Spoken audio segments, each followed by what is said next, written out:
Hey Clashers, droids have finally been nerfed, and by the time you're watching this video, the maintenance with the balance changes should be already out if Supercell has not changed the schedule yet again. And on paper, those nerfs are pretty much looking like they would kill the droid. Let's just go through those different changes. First off is going to be the healing per second, from 140 down to 80.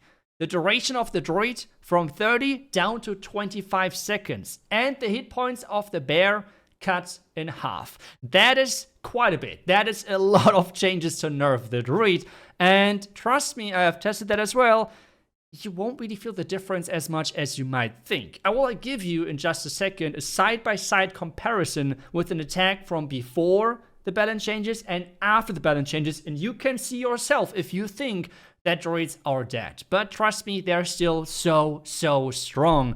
And yes, some people have told Supercell droids are a problem, and the data have supported that, and that's why we have seen those nerfs. But let's start things off with the top 3 strategies, and we're starting things off with the number 3 strategy. Well, it's going to be Mass Titans. They, in my opinion, replaced the Mass Root Rider attack from that 3rd position. King, you can go with Gauntlet and Earthquake Boots, or Earthquake Boots with Spiky Ball. Earthquake Boots being the game changer here to make sure Titans can go everywhere. Queen, Frozen Arrow Healer Puppet, but the Healer Puppet being the important one. Warden, you can go with the Eternal Tome with Rage Gem or Healing Tome, both works great. For the ground, or ground attacks with the Roy Champ, go with the Haste Vial and the Hot Rider Puppet. But let me show you how exactly this strategy is getting played, because it is actually bringing the droids into this attack. And you might think, well, the droids have been killed.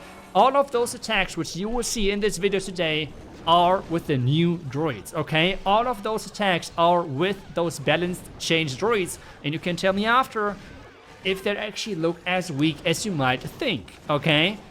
But how do you play this strategy? Or why do I think it's stronger than the Mass Root Riders? Pretty simple.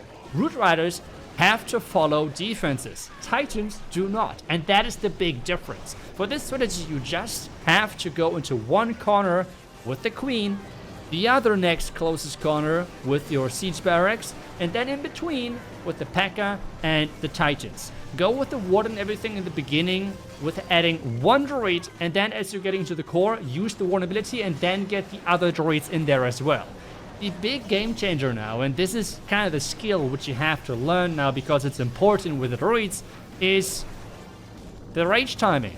If you hit the rages on your droids and they're staying inside those rage spells for as long as possible, your troops are not going to die. Nothing is going to change. If you're missing the droids with your rage, troops can now actually go down, which was not possible before the balance changes. So everything is up to the attacker. If you hit your spells, you're going to win. If you don't, you will have a harder time than before, that's for sure.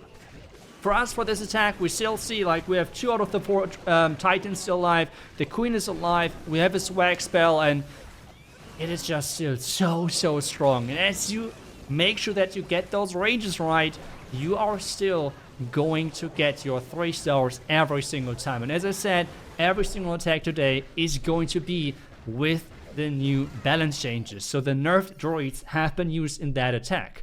Well, the number 2 attack strategy, in my opinion, is actually not using droids, okay? We are going back to the mass dragons. This strategy is still incredibly strong and can be used everywhere in Legends, Clan War, wherever you want.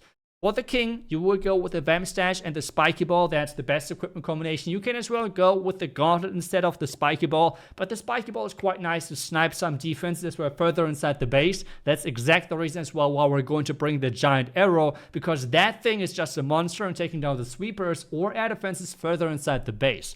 Warden, Eternal Tome with the Rage Gem or the Healing Tome. Yet again, you have both options. And then for the Royal Champion on the last, you can go with the Spear and the Shield. You can still go with Hot Rider and Haste, but I think for taking down specific small compartments on her own, the Royal Champion with the Spear and the Shield is better.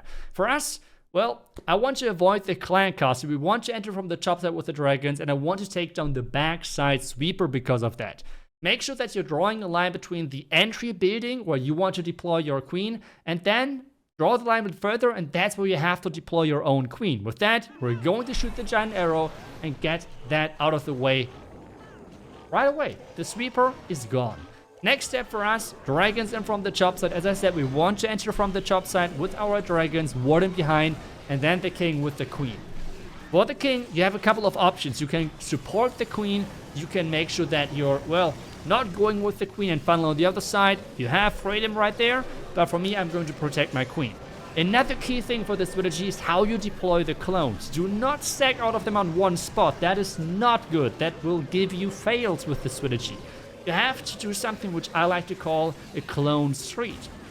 Which means you have to deploy the clone spells a little bit next to each other, but they're still overlapping. So they're cloning into each other, which means you're going to have like a balloon street, and you can clone away from the town hall, covering a bigger area to trigger traps, make sure that they're dealing a lot of damage, and not all of your dragons are going down with the town hall explosion. As well, you can tell with the rage aura, a lot of dragons inside that core went down.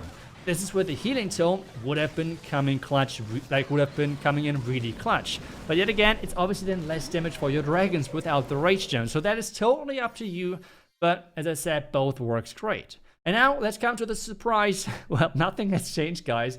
Still the number one strategy, in my opinion. It is my Super Witch strategy. Nothing has changed. For the king, it's still going to be Earthquake Boots with anything, which means the Spiky Bolt or the Gauntlet. For the Archer Queen, it's going to be Healer Puppet with the Magic Mirror or the Frozen Arrow. Both works, yet again. And with the Warden, well, you want to bring Fireball and the Rage Gem. That's pretty much set for this one. And then for the Royal Gem, I like to bring the Haste Vial with the Hot Rider Puppet. And as I told you already, we would do 2 attacks at the same time. So with the Fireball, it's the same thing. You can go with the right side flank, take that out. Or for me, I would just take down the bottom side with the Eagle Artillery. And then just follow things up and go left or right, since the base is like wherever we want to enter, okay? So on the right side now, you have the balance changed druids, which means they have less healing, the bear has less hit points, they're going to last shorter. On the left side, you have what was in game for the last couple of weeks, which means 140 healing per second, 4,400 hit points on the bears, and everything you need. The first thing you need to now know and do different is when to deploy the druids. With having a shorter healing duration, you need to make sure that you're not deploying them too early. Otherwise, everything is pretty much the same. Make sure that you're supporting your troops when it's needed, and just make sure that they're not going down. And the best way in doing so is just, again, the rage placement. You can see how far back I'm deploying the rage on the far right side, or even on the left attack, always covering the druids for as long as possible. As well, with having now less healing on the druids, if you're going to a lot of damage, you want to have not only 2, but if possible 3 druids on your super witches, and this will keep them alive through any damage. And that's pretty much it. I mean, you can see the comparison exactly from the right to the left. All 3 super witches are alive in both attacks.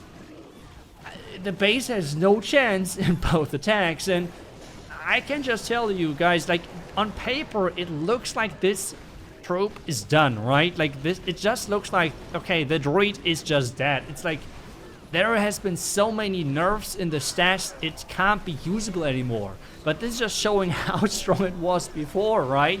Like, take a look at this. Entire base is crushed, swag spell as well. And now, yes, you could say that that was not the base.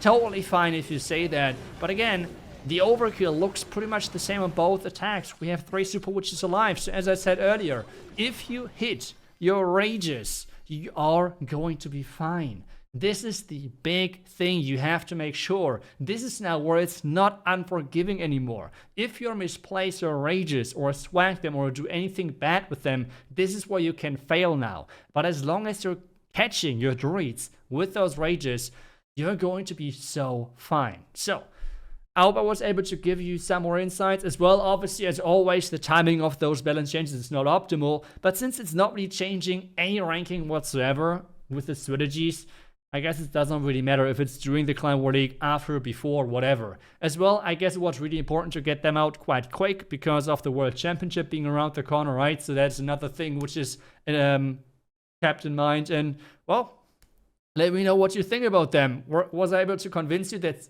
droids are still going to be really strong? Or are there still people out there who still cry and say, "Ah, Supercell killed another troop. Like, what is that? Like, I don't even know. At this point, I tried. I showed you both attacks side by side. If you don't believe it, whatever. I hope you enjoyed the video. Thank you so much for watching. I will see you guys back tomorrow with the next one. Until then, see ya and bye-bye.